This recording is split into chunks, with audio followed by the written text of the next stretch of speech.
My name is Mark Tallman, and I've worked for the Kansas Association of School Boards for about 35 years, mostly as a lobbyist, also doing research and reporting, and before that, I worked in state government as a lobbyist for university students. I'm conducting this interview with Dr. Andy Tompkins on behalf of the Kansas Oral History Project, a not-for-profit corporation created for the purpose of interviewing former legislators and other significant leaders of state government, particularly those who have served from the 1960s through 2010. The interviews will be accessible to researchers, educators, and the public through the KOHP website, ksoralhistory.org, and also with the Kansas Historical Society and the State Library. Transcripts are made possible by generous donors. David Heineman is our videographer today. So, to start with, Dr. Tompkins, I've known you a long time. You're now living in Topeka. You have had, suffice it to say, a broad-ranging career in public service. So I reviewed your bio, and just for our audience, really starting in the 70s, you were a classroom teacher. You were a local school superintendent in several communities. You were commissioner of education. Right. You've been a higher education administrator. You've been a higher education teacher. You were president and CEO of the Board of Regents. So, you know, when I think of our Kansas Constitution and what it says, you've kind of done everything. And so we are delighted to have you for this series where the Oral History Project is going to focus in particular on educational issues. So to begin with, I think we'd just like to know a little bit about your background, you know, where were you born, grew up, and what, because we're going to be looking at both your experience as an educator, which is the beginning of your career, and then how you moved into the work of being a policy leader and advocate. So tell us about the early days of Andy Tompkins. Yeah. Well, I was born in a small community east of Oklahoma City, and graduated from high school there. And then I went to a regional university in Oklahoma, East Central. It was called East Central State then. And I taught 1 year in 1969-70 in Pauls Valley, Oklahoma. But I then started looking to leave the state, and because I was really, it was about money. I was trying to earn enough money. Sure. Well, I got an offer to go teach in Hugoton. And so from 70 on, I've been in Kansas, and what a blessing it's been for me. So I was a high school English teacher, and then I went to Emporia, got my master's, became a high school principal, and then while I was there, I had a superintendent encourage me, and since I was a principal right down here at Pomona, he encouraged me to go and get my doctorate while I was there, so I went and got my doctorate, because back then that was an important thing if you're wanting to try and move on. So I got my doctorate, and then I went and was superintendent of schools in 3 places. And then we weren't able to have children, so I adopted a daughter while I was superintendent in El Dorado. Then when I was superintendent in Salina, we got an opportunity to adopt another child. So we did that. Well, I was worried I would never see that other kid. So that's when I decided I think maybe I might try to find something I could do. And I went to Pittsburg State at that time to try to have a little time with my newborn son. And of course, it wasn't there very long, and then I became the commissioner of ed, and it was in that role in 2005. And then once again, my wife says I couldn't keep a job, which is probably a clue, sir. But then I taught a little bit at KU, went back as dean at Pittsburg State, and then the Board of Regents asked me to come here and help.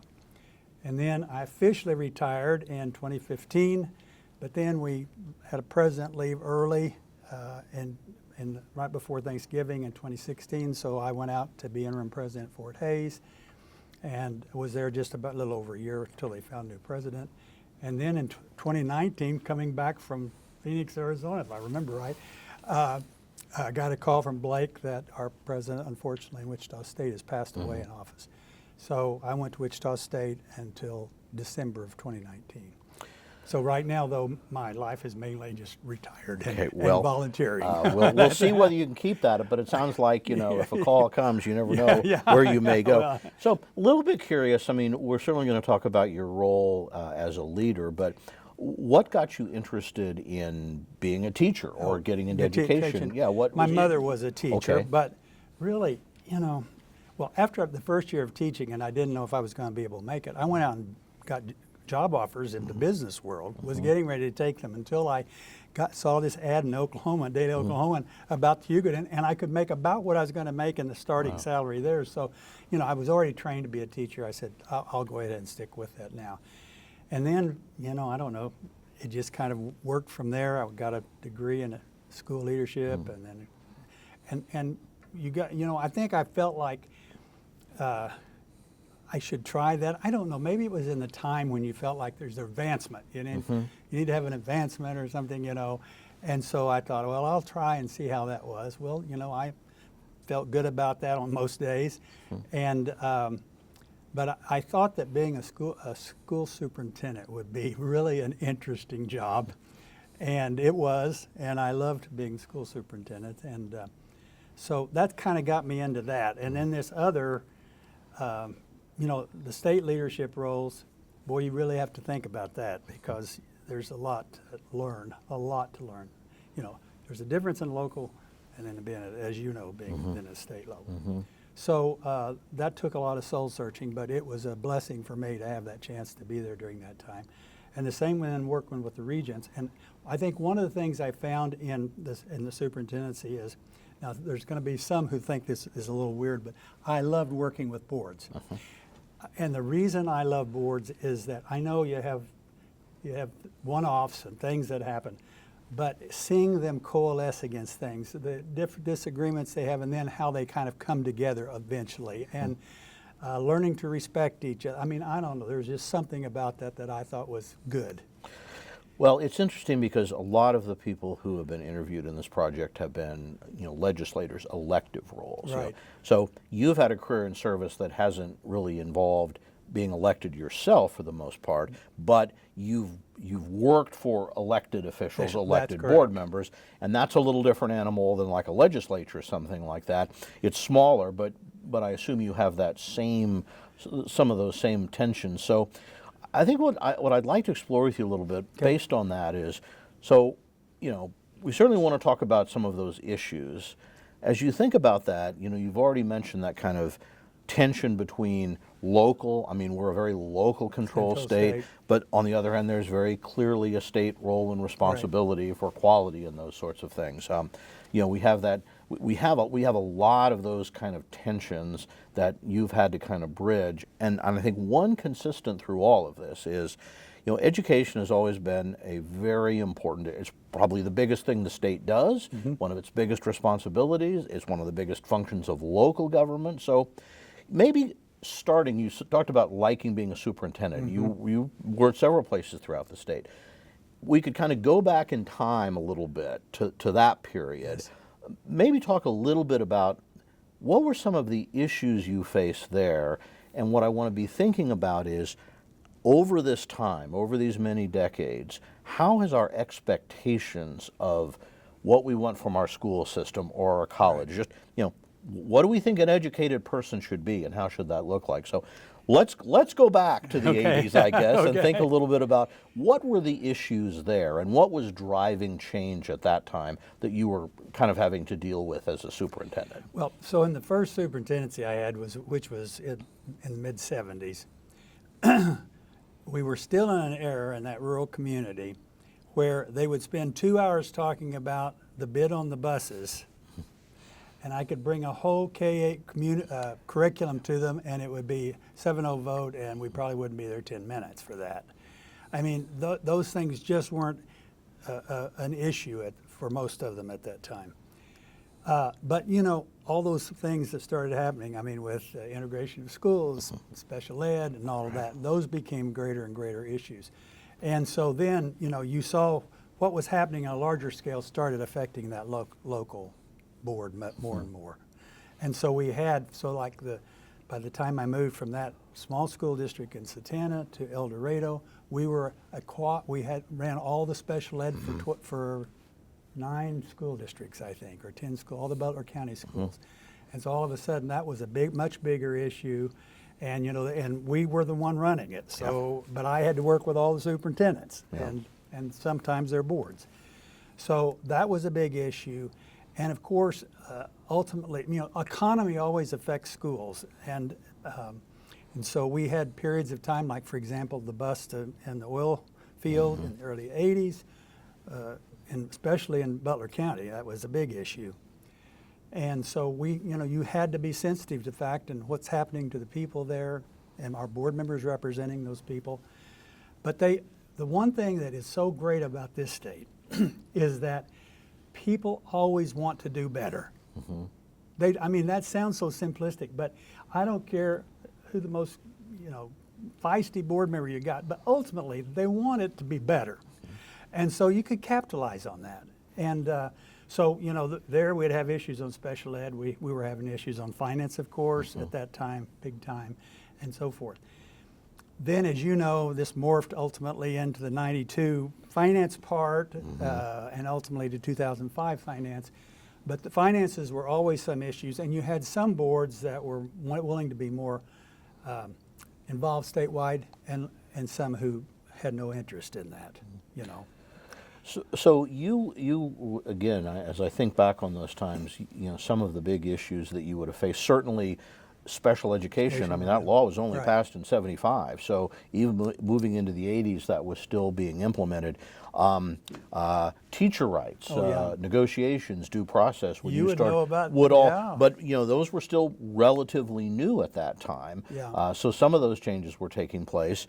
But another big thing, I guess, that strikes me that happened in the '80s that really had reverberations into the '90s and probably part of your transition was the Nation at Risk report. Oh, yes, absolutely. So reflect a little bit. You said Kansans want to do better, and I often note, the Constitution itself. We shall have a system of education for improvement. Educational improvement, so that's always there.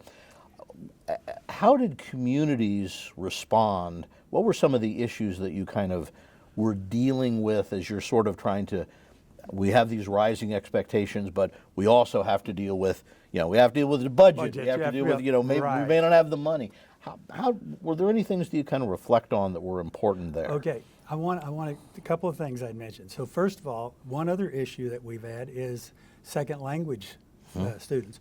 When I was school superintendent in Satana, I believe this mid-70s, we had 25% of our students who had English was their second language. So we had second language issues, and what extra do we do to help that kid?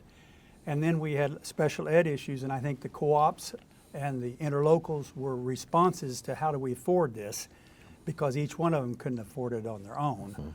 And of course, once you said this should be better, that we should serve this kid, the research started coming. You know what I mean? Then they're saying, here's something you need to be doing. Well, we hadn't thought of that. We weren't researching. We hadn't looked at that hard. And so that put extra pressure on you to try to say, how do we, offer the opportunities that are the quality opportunities we know now with budgets we have and the configuration we have. Nation at Risk especially, and you'll remember we had Doc Hatterline on that. For viewers may not be familiar, Dr. Robert Hatterline was a school board member in Girard. Right. He'd been the president of KASB. He was also the president of the National School Board Association and chaired that group that was appointed in the Reagan administration. Right. So that's why we always talk about Dr. Hatterline. So how did that affect you? But I'm telling you, the schools, once again, when I started teaching, the big issue was offering them the opportunity to go to school. As we started increasing the expectations of who we should serve, then we started saying, well, what would you think a kid who is Down syndrome should learn? And Mark knows this, I used to say these things when I'd be out. You had to shift your mindset. It isn't about just offering an opportunity for them to be in the building. Now it's how do you help them learn more? Well, look, that was the next step in my opinion, because then, remember, it had a specific thing about you needed 4 years of English and 3 years of math and I mean, it really increased your concept of rigor for them. And out of that grew, then, as you know, the standards movement. And so now this to me, this makes all kinds of sense. So before, you're trying to offer them opportunity to be there. Now you're saying we've got to make this more rigorous. Well, what is it you actually want them to learn? Well, you got to identify that. And that's where the standards movement started. And once again, Kansas was trying to do that early. Well, I can't remember, about late 80s maybe, early 90s. Right. We were beginning to develop standards. And we'd even had an early competency assessment, minimum competency assessments in the early 80s, even Kansas. I do. And of course, those weren't based on a set of common standards that had been developed. So during the time I was there, of course, we were developing a set of assessments. We were already implementing some state assessments based on those standards.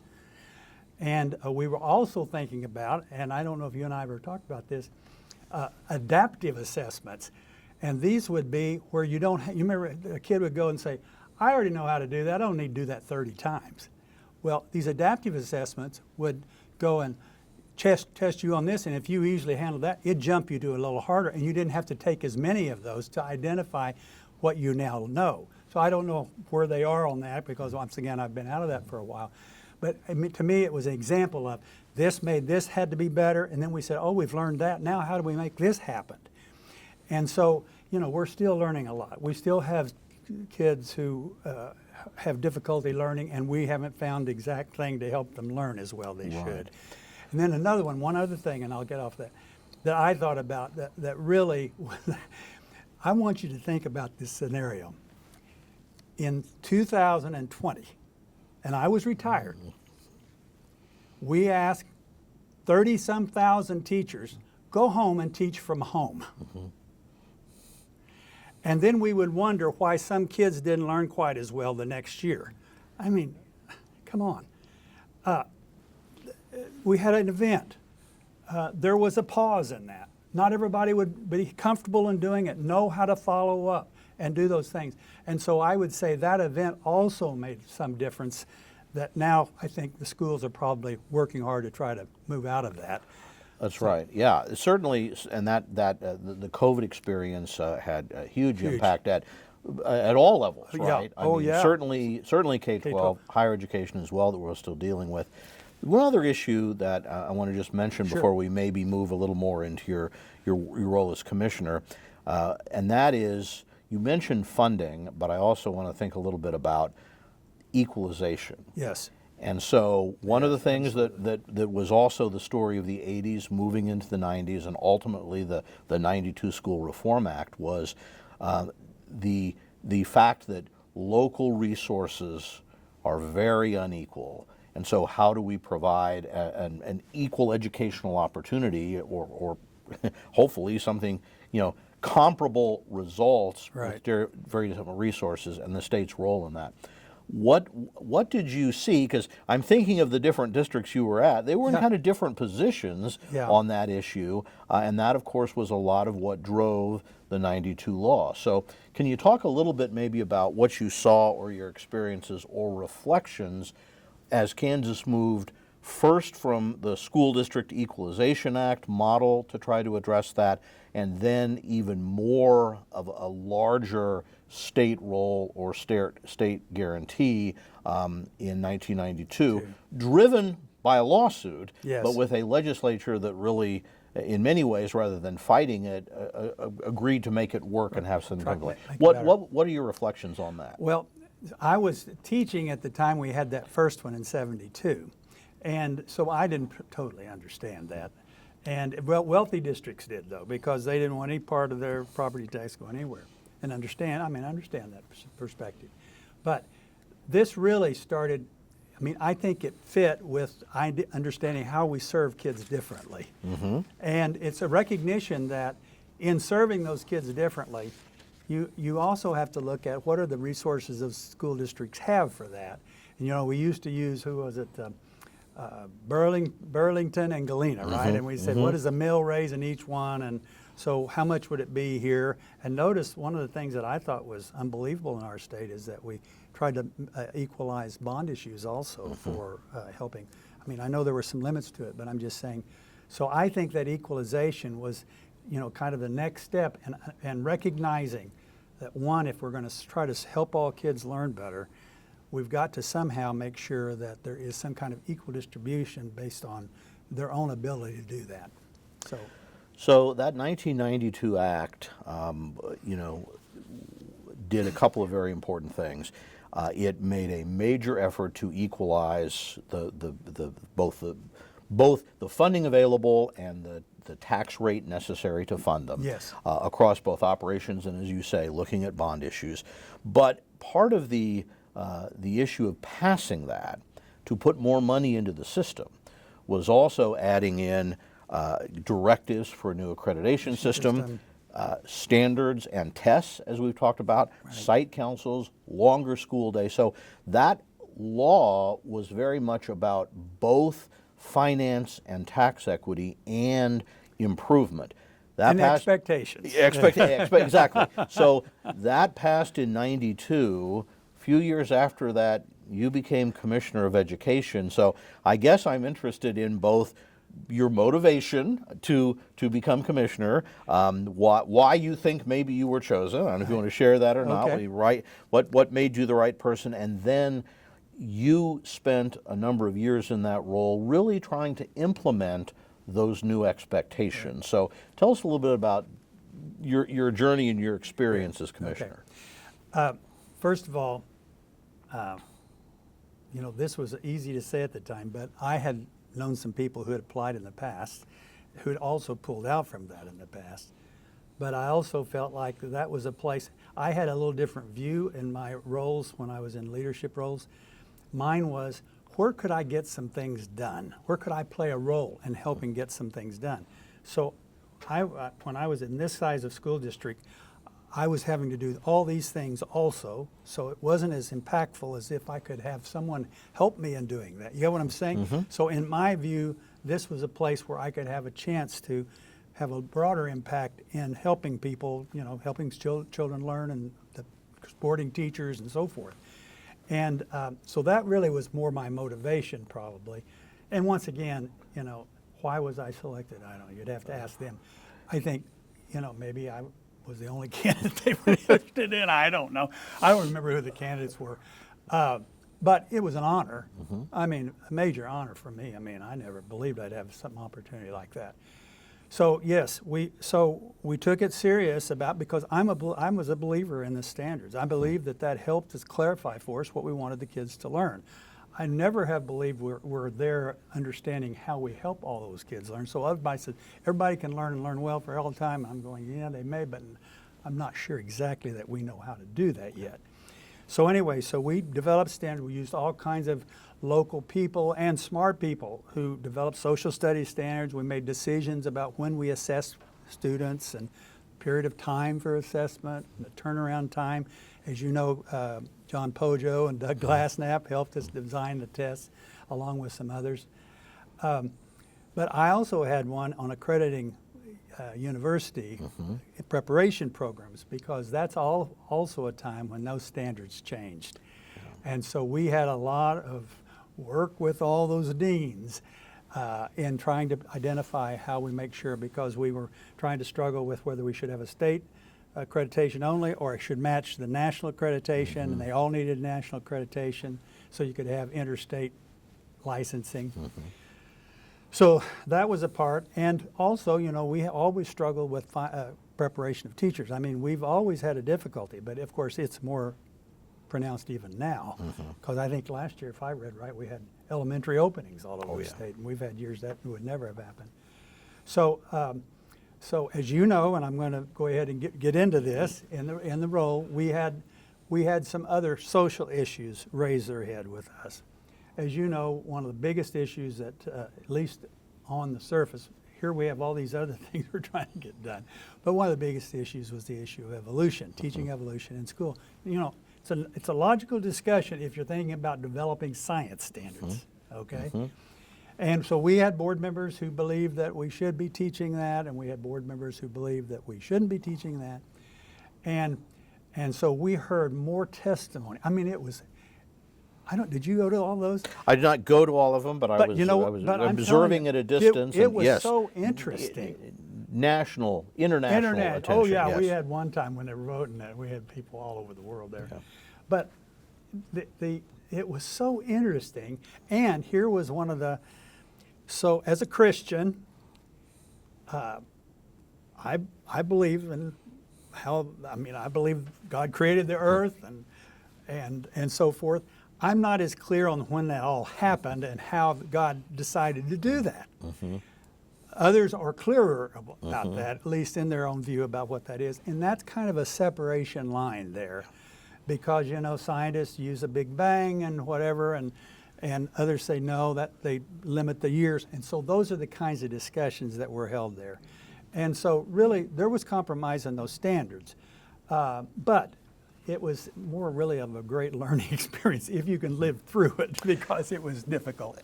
And given that degree of difficulty and those same kinds of values or cultural, you know, a lot of different terms of that, but really, you know, almost come down to different worldviews, I think have perhaps become more pronounced.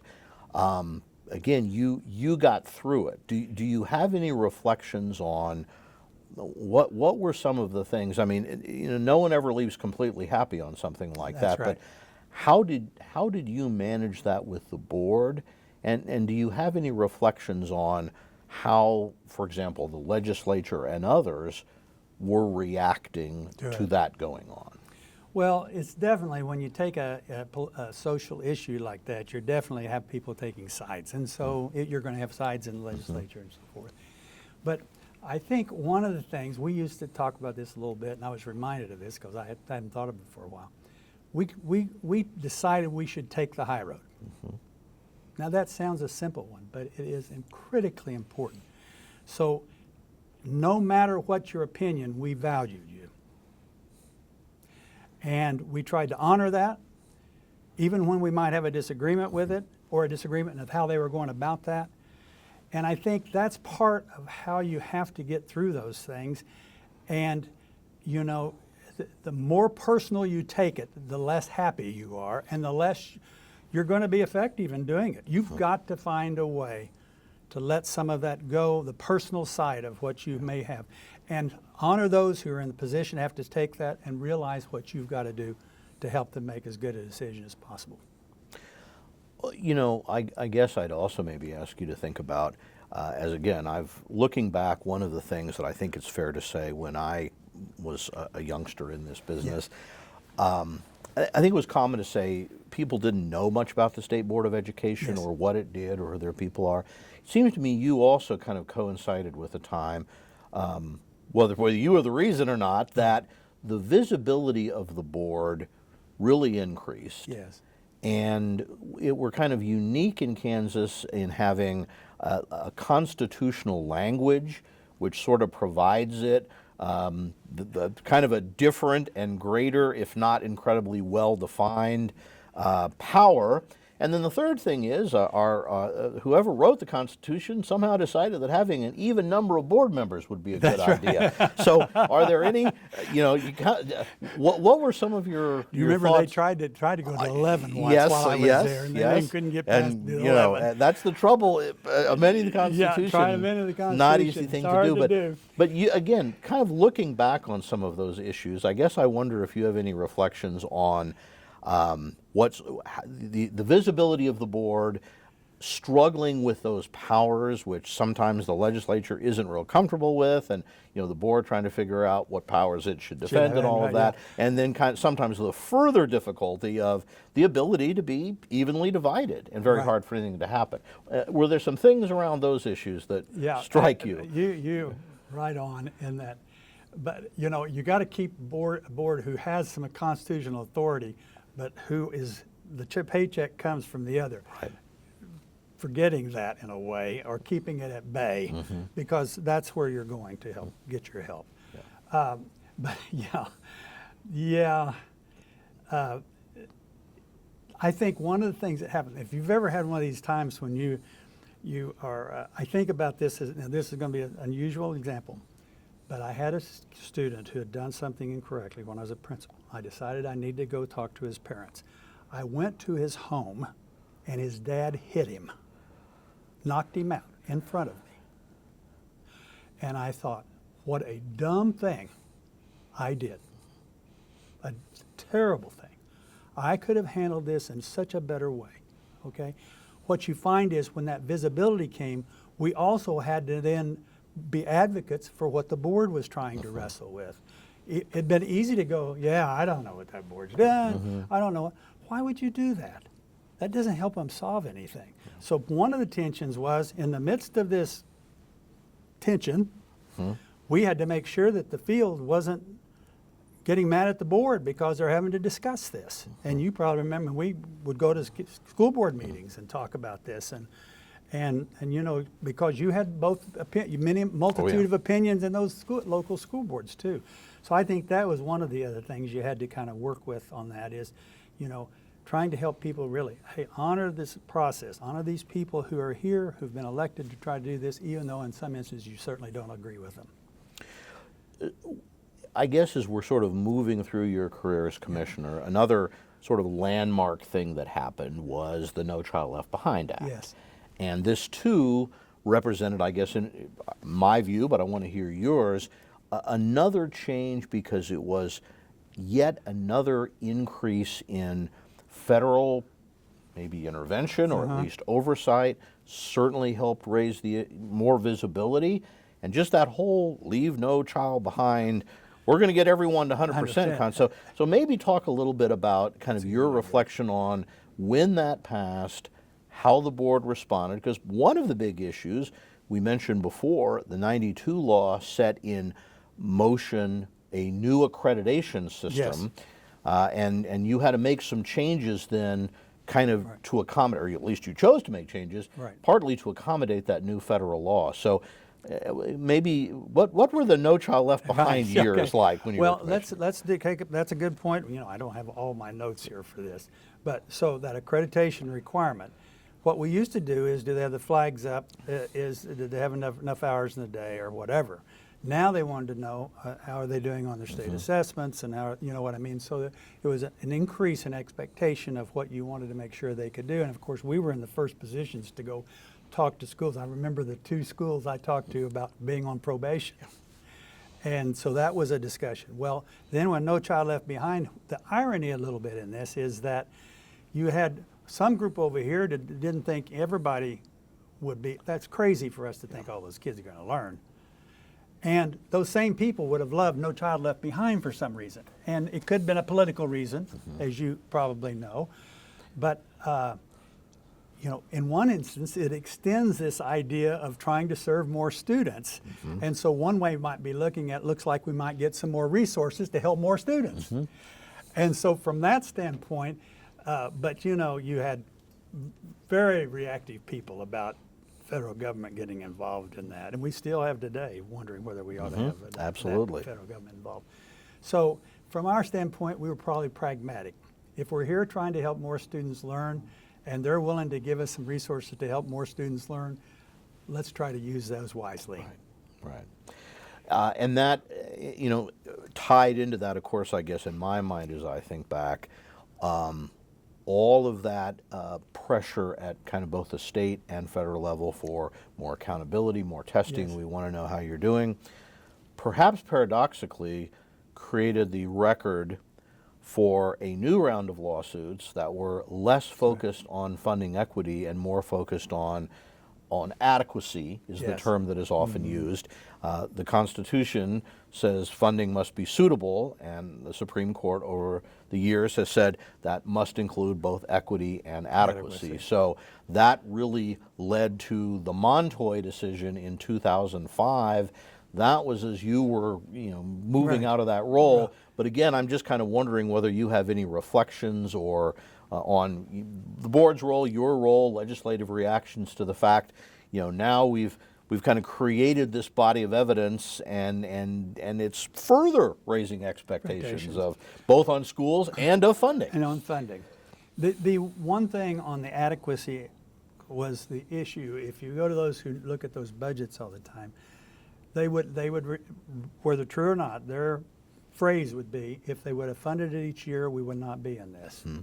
Because it was about what money have they put in, what did they not put in, and so forth. And I think it's a different discussion than, you know, have we balanced out the opportunity funding for serving all kids? Now it's, are you putting enough money in every year? And if you're not putting the money in, then we're going to be right back into this. And so I think that changed. You know, I don't think there's any doubt it changed the legislature. They got cranky, very cranky on this one, not as willing to find a solution because it felt different, Right. I think. And but ultimately they did. And we, you know, of course I knew about the suit. I didn't have to testify in that particular one. I had to testify in the other. But I just felt it had a different feeling to it than the other one. And as a result, I thought it was more divisive. I think that's fair. And so for good or bad, you were kind of leaving that world a little bit behind, moving more into the higher education Right. world, and ultimately going to work for another constitutional board, the Board of Correct. Regents. So maybe talk a little bit about, I guess, maybe just to start with, were there kind of any surprises as you moved kind of from one level or sector to the other, either at the institutional level or ultimately the Board of Regents? Did you know, what was either a surprise or maybe a big difference? Well, first of all, I want to reflect, because probably most people wouldn't notice this. All the community and technical colleges in Washburn were under the State Board of Ed. And I think my take always, I do not know this specifically, was when they changed that constitution, they basically said anyone who has levy authority, you know, be here, or if they're getting some funding by the state or whatever. Well, it was in that period that I was there that we moved them to the Board of Regents. And I would just reflect that we would work hard at giving the community colleges come and talk to us, tell us what's going on, what are the things they need. And they didn't have that much interest in coming. When they went to the Regents, they felt kind of, I've always sensed they kind of felt like they were the weak sister a little bit. And yet they're a very important part of our educational offerings in this state. But I had already worked with them. I mean, you got what I'm saying? I mean, Yes, so I've already kind of knew them and knew the institutions. And so I thought that was very helpful. I have either taught or been to, worked at all of 6 universities, so that was helpful to me. Although but at that time I had not done that with Wichita State, so when I went there to help out. So that was, that probably was the place that I had the most to learn. I want to tell you a little story, if you don't mind. Do we have time for a story? I think we do. Anyway, so right when I was they asked me to come and help. So I said, I'm going to run around and see those presidents, just make sure they know I'm not, you know, totally nuts. So I remember going to see Kirk Schultz, and we went into his office. He's got a little old office. And the first thing Kirk said to me was, Andy, could I take a week off? And I'm going, President Schultz, first of all, you're not in Mississippi anymore. I'm not your boss. I work for a board that is your boss. Right. And if you're gone 9 months and you haven't any time off, you better look in the mirror and make know or whatever. Right? We had a good conversation about it. But I mean, it was them learning how they are supposed to interact with this person, you know, and what is it going to be like? Because I'm sure it was different with Reggie Robinson. It was going to be with this. So part of it was just working with those university presidents and their provosts and getting their whole staff, leadership staff, you know, going to the institutions and getting to know them. But I think, you know, you have issues here. Now, I'll tell you a couple of issues that we had, if that would be helpful. Yes. One I remember very well is we had a professor over at KU that had said something that was derogatory. And I be honest with you, I do not remember what it was. But so the first question was, did they use their own email or did they use the university email? And then, what do we got professors doing things like that? You know, I mean, here we go, same old thing. Well, I was here when we went through developing a policy for conduct in those issues. We had lots of professors weighing in on that. I remember, as a matter of fact, the time we were going to vote on it, I think we had to have another, you know, do it in another room so they could see in here and all that kind of a thing.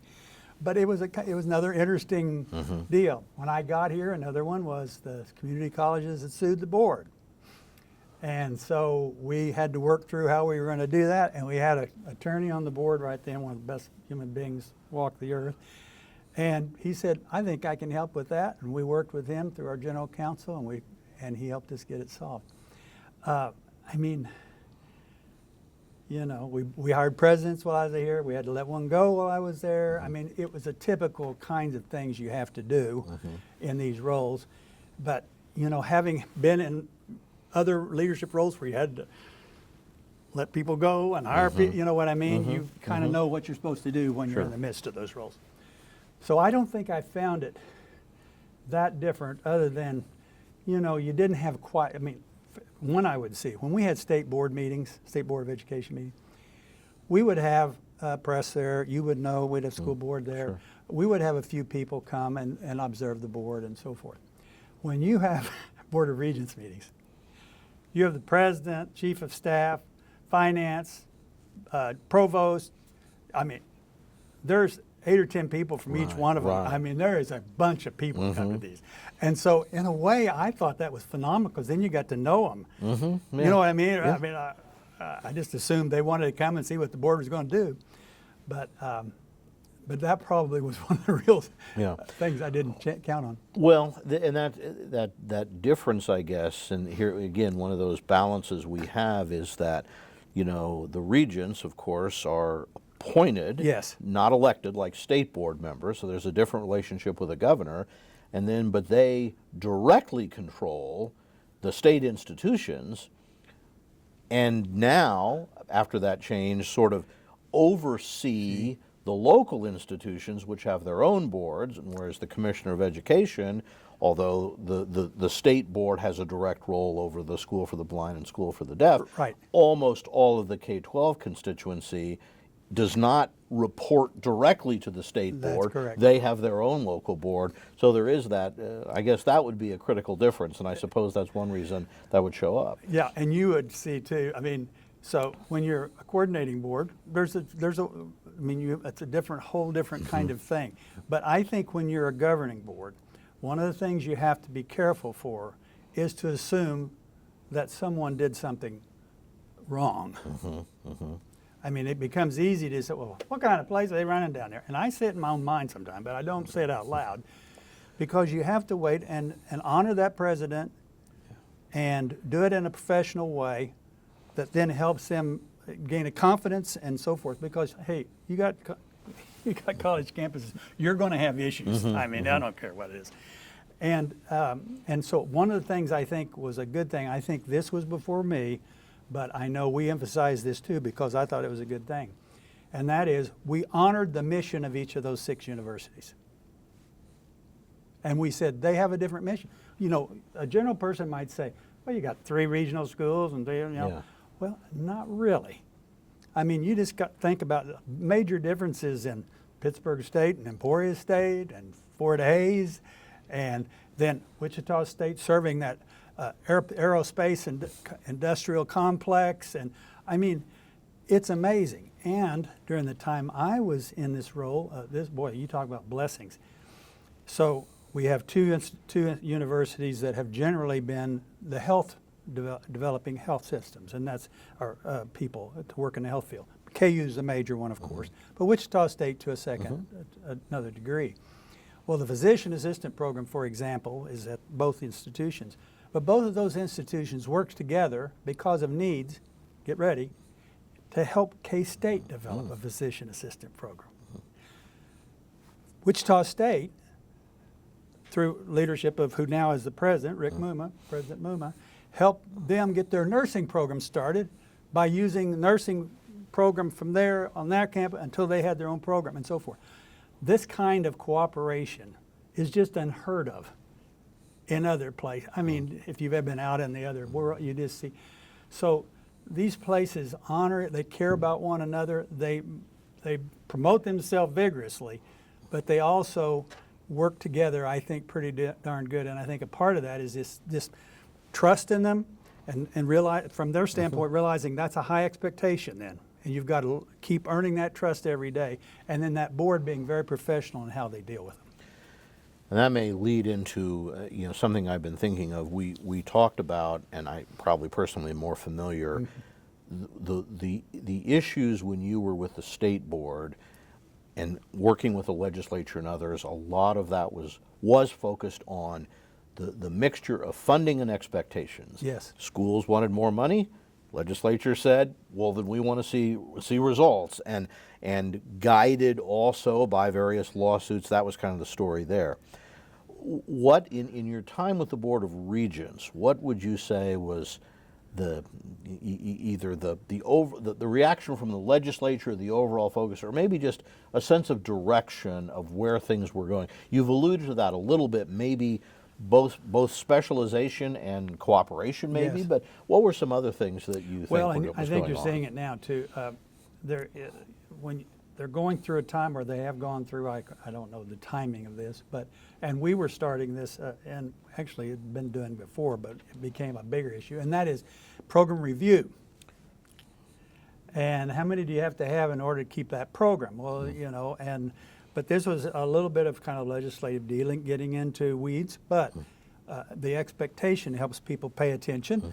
And so the board was paying attention, and we were trying to make sure that, hey, they had to look at, we kept records of number of students and graduates and all that kind of thing. I bring that up just because this kind of tension that you'll have and people having this expectation helps them kind of keep their focus on certain things that are important to the public. And but like right now, I mean, the research productivity at these three, I mean, of course, KU and K-State have always been extremely large, but Wichita State too now, the research productivity there, and it's tied to how it helps the business community in our state and so forth. It's unbelievable.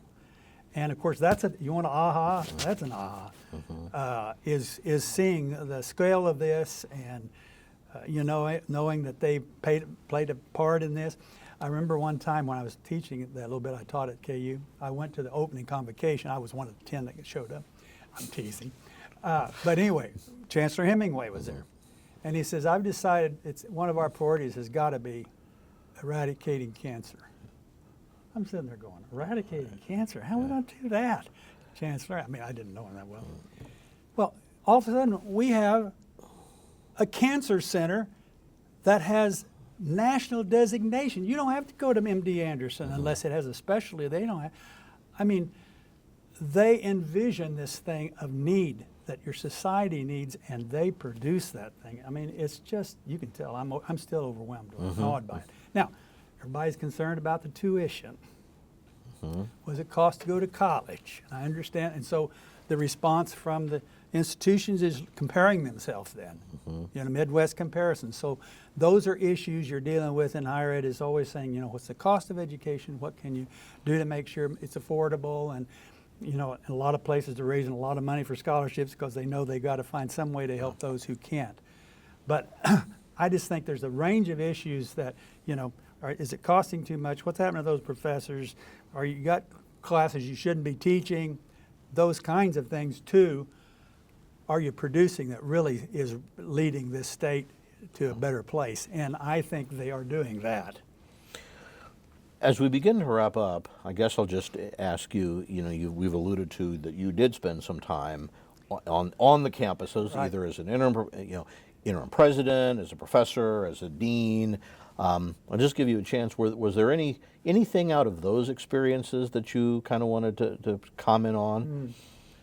I just think, I think the interim president thing was, it's just kind of utility infielder kind of, I mean, where they needed somebody, I was available. They would know me, wouldn't be as afraid of having it, and didn't want to disadvantage a person internally who might want to run, try to become the next one, you know what I mean? As those internal things.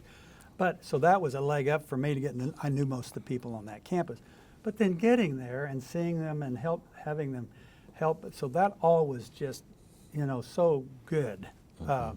And I mean, we had major problems. I don't want to get all the, it's a college campus. You got problems. You got issues. But I would say that as a faculty member and so forth, see what like, for example, Fort Hays, I'll give you one fun story. I promise I'll make it short. I was a superintendent in Satanta, but I had a doctorate degree.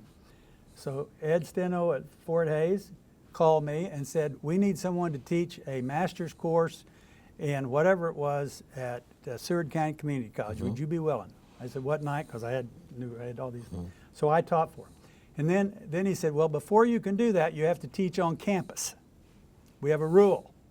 So I had to work with my board, and my board agreed to let me go teach 3 days on campus. Glenda and I stayed in the dorm. Then I'd come back and be the superintendent for 4 days.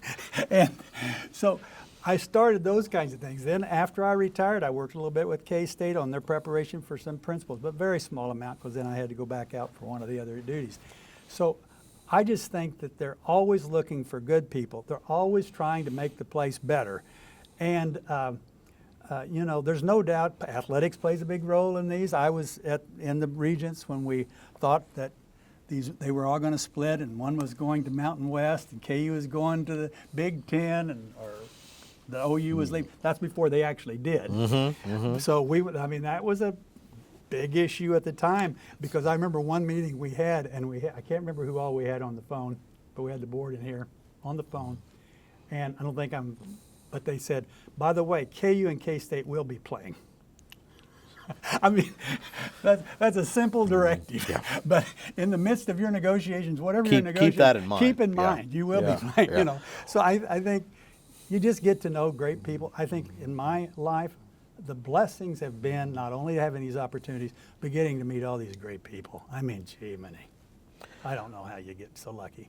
Well, as you are lucky enough now to hopefully be enjoying retirement a little bit, I guess I'd like to wrap up a little bit by asking you to, so, you know, I think my notes, you're supposed to talk about your accomplishments. You're modest enough. I don't know if I want you to do that. I don't know how much you will. But maybe in a different sense, we kind of started this by talking about the change in expectations over this period of time. And so whether it's your accomplishments or something you help support, what are some of the things you think are the maybe some examples of how we have either changed those expectations, raised outcomes, raised achievement over this, you know, again, from when you started, you know, the 70s and 80s to where we are now, what you observed. What are some of the big accomplishments that we've had? And if you can talk a little bit about your role in them, that would be great as well. Yeah, but for me, the biggest issue is believing, you know, taking a big leap and believing in human potential. We had a period of time, I'm going to take special ed for example, where that kid will never learn anything. They never went to high school. I mean, they had no opportunity to even go to high school. And all of a sudden now, we're believing that person can actually learn more than what you ever thought they could before. I mean, go through the whole, we've got another thing we didn't mention was this body of research that came about. So as you know, we had this, once we were trying to make more students learn, then they looked at the results and found that girls were learning math less well than boys.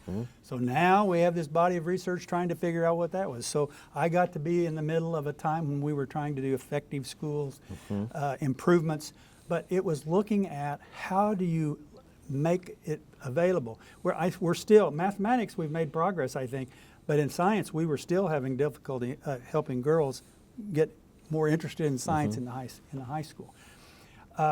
One of the things I think we're getting better at now too is, and once again, I don't know that I have anything to do with this one, but just this idea of linking what they're learning in high school to not only college but also to work, you know, work skills and things. I was just listening to a YouTube by Jamie Dixon, the CEO of what is it, J.P. Morgan or something like that. One of those. But talking about how important our high schools need to make sure that they have some skills for it. It's back to that kind of work-ready skills and all. So I think instead of just can they go to school, I think we've seen more potential in kids who before may have been disadvantaged because of their color, disadvantaged because of their second language, just because they have an identified disability. We're trying to say we believe they have potential and could add value not only to their life but to their society. And I'm telling you, having a chance to be involved when that was kind of in its infancy, that would be the greatest feeling for me. You know, we're in the fine-tuning, continue to be in the fine-tuning for sure. Well, I always remind people that for all our concern about quality of Yeah. schools and is college worth it and all of those things. The most recent census data is we have never had as many people in Kansas or the nation finishing high school, gaining some Kind of post-secondary. credential, graduating from college. We've continued to move forward, but the challenge, of course, is we need more. We want yeah. more. We have that expectation. So how do you continue to do that? Well, you have had a long career trying to do that, and I'm confident you did play a role in some of those accomplishments. And very much have enjoyed talking with Same you, here. Thank you, and Mark. I'm sure people will benefit from this. So thank you, you. Dr. Tompkins. Thank you.